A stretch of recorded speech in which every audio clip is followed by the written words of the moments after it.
असम में विधानसभा चुनावों की तैयारी शुरू होते ही सरकार महिलाओं और छात्राओं के खातों में सीधे पैसे डालने लगी है। मुख्यमंत्री हिमंता बिस्वा शर्मा की ये चाल राजनीति में हलचल मचा गई है। सवाल है कि क्या ये सरकारी कल्याण है या चुनावी रणनीति। अप्रैल 2026 में असम में विधानसभा चुनाव होने हैं। साल की शुरुआत के साथ ही सरकार ने एक के बाद एक बड़ी घोषणाएं कर दी है। अक्टूबर 2020 में अरुदई योजना शुरू की गई थी, जिसके तहत 37 लाख महिलाओं को हर महीने 1250 रुपए दिए जाते थे। लेकिन अब सरकार ने 4 महीने की राशि यानी 5000 रुपए एक साथ देने का फैसला किया है। इसके ऊपर असम का सबसे बड़ा त्योहार बोहाग बिहू के तोहफे के तौर पर 3000 रुपए और जोड़ दिए गए हैं। नतीजा यह है कि फरवरी में महिलाओं के खातों में एकदम से 8000 रुपए की जगह 20000 रुपए ट्रांसफर होंगे।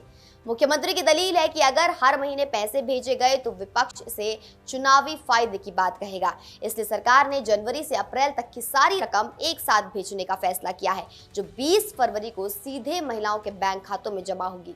लेकिन विपक्ष से चुनाव से पहले वोटरों को साधने की कोशिश बता रहा है। आखिर असम के चुनाव अप्रैल में हैं और ये पैसे फरवरी में आ रहे हैं, तो तस्वीर साफ है। महिलाओं के बाद सरकार ने छात्राओं पर भी बड़ा फोकस किया है। 2024 में बाल विवाह रोकने के लिए निजुत मोइना यानी आत्मनिर्भर कन्या योजना शुरू की गई थी। इस योजना के तहत हायर सेकेंडरी से लेटर पोस्ट ग्रेजुएशन तक की छात्राओं को हर महीने वित्तीय सहायता दी जा रही है। इसका दूसरा संस्करण बीते साल लॉन्च किया गया, जिसमें 11वीं से पोस्ट ग्रेजुएशन तक की छात्राओं को शामिल किया गया है। सबसे महत्वपूर्ण बात यह है कि इसमें पारिवारिक आय की कोई सीमा नहीं रखी गई है। असम की एक और योजना मुख्यमंत्री महिला उद्यमिता अभियान MMUA ये है, जिसमें महिलाओं को अपना व्यवसाय शुरू करने के लिए 85,000 रुपए तक की सहायता दी जा रही है। अभी तक इसका लाभ 15 लाख महिलाओं को दिया जा चुका है और सरकार का लक्ष्य 40 लाख महिलाओं तक पहुंचना है। सरकार का दावा है कि 8 लाख महिलाएं पहले ही लखपति बन चुकी हैं। तो असम में जो कुछ हो रहा है वो सरकारी योजना है या चुनावी रणनीति, ये विचार का विषय है।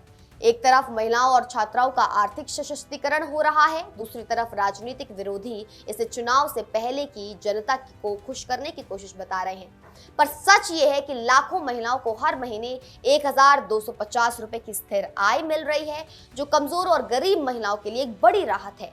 छात्राओं को आर्थिक सहायता से बाल विवाह उनका रुक रहा है। तो भले ही चुनाव सामने हो, लेकिन जमीनी स्तर पर महिलाओं को असली फायदा मिल रहा है। अगर ये जानकारी आपको पसंद आए तो वीडियो लाइक करें, शेयर करें और चैनल को सब्सक्राइब करना ना भूलें। आप देखते रहिए बड़ी बात सिर्फ और सिर्फ इंडिया न्यूज़ पर। मैं निकिता रावत फिर मिलती हूँ कुछ ऐसे ही अपडेट्स के साथ। धन्यवाद।